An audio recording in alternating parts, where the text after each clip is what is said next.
Hello students, welcome to my channel literature Gyan. पिछले videos में हम प्लेटो और अरस्तु पढ़ चुके हैं। आज हम लोजाइन्स का अध्ययन करेंगे। लोजाइन्स अरस्तु के बाद यूनान का दूसरा महान विचारक है। इन्होंने एक ग्रंथ की रचना की जो कि विवाद का कारण बनी रही। चलिए हम शुरू करते हैं।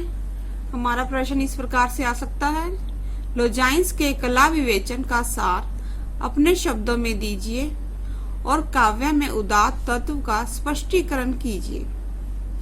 लोजाइन्स को लॉन्गिनुस भी कहा गया है और महत्व की दृष्टि से वह अरस्तु के बाद यूनान का दूसरा महान विचारक है। कुछ विचारक उसका समय ईसा पूर्व प्रथम शताब्दी और कुछ ईसा पूर्व तृतीय शताब्दी मानते हैं और अब तक लोजाइन्स का समय अनिर्णित, जिसका फैसला ना हो चुका हो, अनिर्णित ही है। वस्तुत इस महान विचारक की कृति का आधार एक मात्र ग्रंथ पैरी इप्सुस और हिंदी में यहाँ ये स्मरणीय है।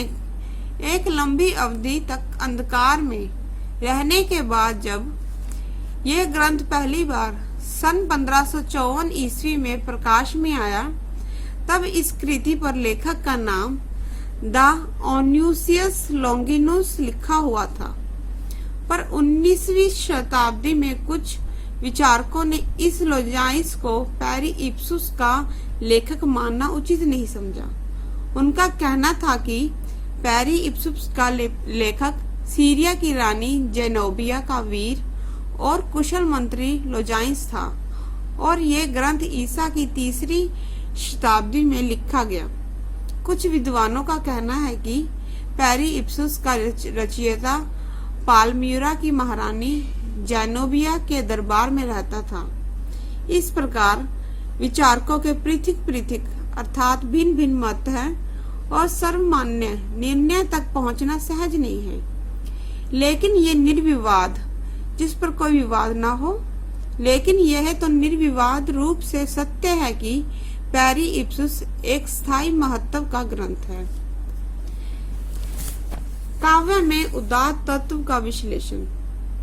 वस्तुत लोजाइन्स की कृति पैरी इप्सुस का केवल 2/3 भाग ही उपलब्ध है और उसको अंग्रेजी नामकरण से इसके विषय में से ये भ्रम अवश्य होता है कि इसका प्रतिपाद्य काव्यगत उदात्त भावना है। डॉक्टर नगेंद्र ने कहा है, इसमें उदात्त कला की प्रेरक भावनाओं और धारणाओं का विश्लेषण नहीं, वर्ण उदात्त शैली के आधार तत्वों का विश्लेषण है।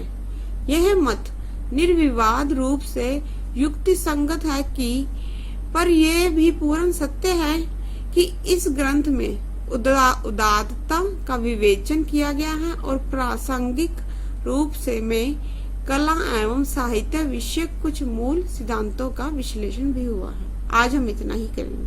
धन्यवाद।